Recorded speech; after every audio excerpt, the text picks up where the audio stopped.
Hey there, welcome back to the Well-Balanced Mind. I'm Shannon Rollins, your host, and I'm so happy you're here. I really am. I'm happy you're here, taking in knowledge, really learning how to have a better life inside and out, from the mind out. The mind affects everything. It really does. It affects every single thing that we do. So being able to start there and really looking at mental health in a new and different way. A holistic approach to mental health. And I'm Shannon Rollins. I'm your host, clinical hypnotherapist. If this is your first time here, welcome, welcome, welcome. You can watch any episode anytime you'd like. They're all saved, and I am so excited you decided to join me on your journey of change or just learning in general.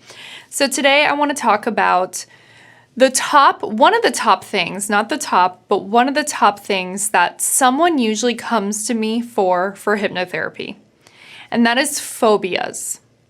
Now, a lot of people might not know what a phobia is. And the way to describe a phobia, I don't like to use super scientific terms because they don't really help people learn, right? I just want to put it in a plain perspective of phobias. A phobia is really when you're thinking about a disproportionate reaction to what something is. And it's an anxiety response. It's an anxiety disorder that people have. Anything that's out of proportion where you feel like you are in danger of your life. Now, there's a difference between getting chased down by a poisonous snake and having a physical and psychological reaction, or seeing a snake on a TV and having the same physical and psychological reaction. You tracking where I'm going with this? Picking up what I'm putting down? Yeah, when you have a phobia, it could range from mild to severe. Mild phobias is like when you don't want to do certain things, you have that anxious reaction.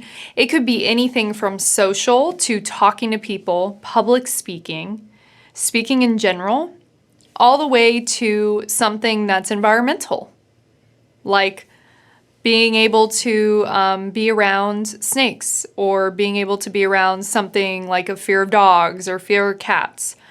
Or it could be somewhere in between. It could be something that you physically do, like a fear of driving or a fear of flying on a plane. There are fears of anything and everything that you could ever think of. If you are a person who has a phobia or just a severe fear of something, you're not alone. I'm here to give you hope today. Do you know that there's 16 million Americans, as of the latest study, out in the world who have a phobia? Now, those 16 million Americans are the ones that actually admitted that they have a phobia. So think of how many other people are out there walking around with this fear, and they're afraid to say something. And you want to know why people are very afraid to talk about phobias or how they're feeling? It's because most people who have a phobia think that it's silly. Like, why should I have this? I'll give you an example. I've worked with someone in the past who had a severe, severe phobia of water. Being able to just be out in water, being able to go to the beach, swim in the ocean, being able to be in a pool. Fear water in the pool. Now, this person could swim, and they never, that they know of, had an incident happen to them where they needed to have this severe fear of water. And they told me, Shannon, I've never told anyone this before because I just felt like it was so silly. I felt like no one had the same issue that I had. And I told him, I said, do you know how many people I see with fears of anything? And so I want to challenge you not to try to rationalize with the subconscious mind. There will be so many people that come to me that want help with something, and they're like, it just doesn't make sense to me. I don't know. Like it does, and I can hear them arguing with their subconscious mind because they'll be like, it doesn't make sense, but then I freak out really bad. And it means that I'm not good enough. but I am good enough. And you can actually hear this argument going on inside someone's head when they're talking about how irrational it is for them. It's real. It is a real thing. And oftentimes, what we see too is that some phobias don't happen until later in life. Some people don't develop phobias until they have children, and they're so worried and afraid about their children that it develops into multiple ways. Or there's a new circumstance that happened in someone's life, and with the new circumstance into adulthood, they have developed it slowly over time. And then there's others who have always had it. And it could be from something. I'll give you an example. A very common one that people come to me for is a fear of driving. And the reason why a lot of people have this newfound fear of driving is because they've been in an accident. There is trauma. So lastly, there could be trauma related to whatever it is. Now, I want to take you back to my example of my fear of water person. You might think, wow, I wonder if they had a subconscious block towards a near drowning experience. I wonder if they drowned and they didn't know it, and Shannon did hypnotherapy with them, and then they realized they had this revolutionary, oh my gosh, I drowned, and that's why I'm afraid of water. Wrong. It doesn't always work that way. There doesn't always have to be a trauma related to a phobia. Interesting, right? When I was first learning about all of this stuff in the past, I always thought there had to be there's something there. Now, it is considered a trauma, though, if you're watching the movie Jaws 500 times when you're 6 years old and you are afraid to go in the water, because that's actually what happened. These phobias sometimes can be related to a movie, to someone saying something when we're younger and we take it the wrong way, to a past experience, or to an experience that we saw someone else go through. It could have been your brother who almost drowned. And so in knowing this, I get people ask me all the time, Shannon, when you do, if you are to, I don't always do regressions with people, by the way. I think there's a time and a place for that to happen. That doesn't always have to be the be all end all. But when someone says, if you're exploring a memory and looking at if someone had trauma related to something, can't that be made up? And I'm like, absolutely, it can be made up. I don't care if you thought you were the Queen of England when you were 3 years old and you or something happened that to someone, one person might say that is absolutely that. There's no way that happened. There's no way that can physically happen. I treat it as real. Everything that someone tells me, I treat as a real thing. And you want to know why? Because it's real in their head. And if something's real in your head, what do you think's going to happen? You're going to act on it like it's real. It doesn't matter if the memory's real or make-believe. And what's interesting is the way that we store information in our mind is it can be pulled from a multitude of different places. It could be pulled from, like I said before, a movie. It could be 2 memories combined, right? Or it could be 5 memories combined. It's hilarious. Every time I talk to my mother and I say, oh, I discovered that this happened when I was younger. And she'd be like, it did not happen that way. Where did you make this up? But the reason why I would think certain things would happen is because I would create a story. I created a story at a very young age that certain things happen a certain way, and I made certain memories match the story of what I was creating. You see what I'm doing? The reason I'm going through this section, why I'm talking about this part, is because it's very important to understand your mind to be able to get better. Very important. And I want to give you hope that it can always get better. It can always get better because with something like a phobia, for example, you are able to talk through and work through what it is and listen to your body and understand what it is that's happening. Now, a traditional doctor or traditional whoever might prescribe medication. And that's great if that's something that works for you and helps calm you down. But that is only covering the symptom. That is not getting to the core of what's going on. So my suggestion, not advice, but just a friendly suggestion, is to do that and coincide it with therapy or with hypnotherapy or with something that can help you. So be able to tackle the immediate symptom, but also on the side note, tackle whatever it is. I've seen some people overcome phobias in a matter of a session. I've seen, for example, Tony Robbins, watch some of his, he's had people do it in 15 minutes. Right? So being able to, you can overcome it depending on who the person is, what the severity is, and if you got to the core of the problem in time on what it was. Now, also, phobias, right? They could be, because they can be a multitude of memories or things or beliefs, then it could be multiple sessions for someone to be able to resolve something like that. Because this is baby steps. If you have a phobia, you want to take baby, itty-bitty steps towards being better. You don't want to throw yourself in the deep end. Which brings me to my very first tip of how to overcome a phobia. And that's to start small.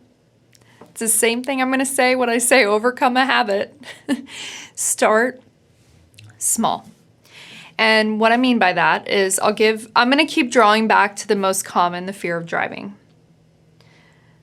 My office is right off of the highway. You can actually see the highway from my office window.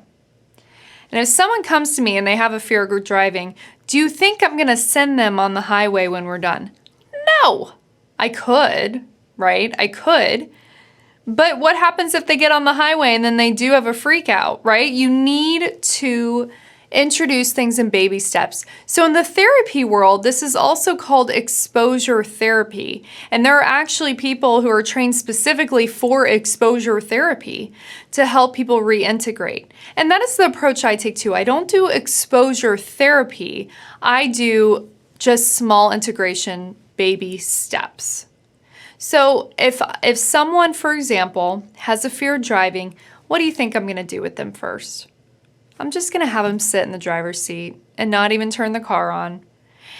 And just sit there and breathe and get acquainted with that space and feel good in that space. I might have them put some nice smelling, feel good, lavender, just nice scents, whatever feels good to you in there, and just really like cleanse the space where you're at. Okay, that's the first thing I would do. Then number 2, just drive around an empty parking lot. Just take it from square one. When you were 16, 15 years old learning how to drive, you're probably a little freaked out. Now, maybe if you're a rock star and you're like, I wasn't freaked out. I killed it right away. That's great for you. I was freaked out. I'm telling you, like I would stall out. Well, and I had to learn on stick shift as well. So, put that into the mix too. But being able to just do some circles in an empty parking lot, being able to just go through, that's what you would do, number 2. Number 3, empty road. Something that's an empty road. Number 4, okay, let's go on a busier road. Number 5, okay, let's maybe do 1 exit on the highway. Number 6, let's do 2 exits on the highway until, bam, you're feeling good. So exposure can work with anything, right? If you have a fear of snakes, now I want you to keep this in mind. If you were to come to me or anyone else, whoever you'd want to go to resolve a phobia, I'm not asking you to cuddle a snake. I'm not asking you to make them close and put a leash on them and be best friends and sleep together at night. No, come on. We're all kind of a little bit afraid of snakes, right? Or creatures or lizards or whatever it is. So it's really just bringing you from over here into the panic zone into a state of neutral where you could coexist with certain things. If you have a fear of public speaking, I'm not going to push you on to do a keynote and tell you that you need to get paid thousands of dollars for a keynote as you're starting. No way. Maybe, just maybe, you can stand up in the middle of family dinner and just speak to your family as a whole, and you start there.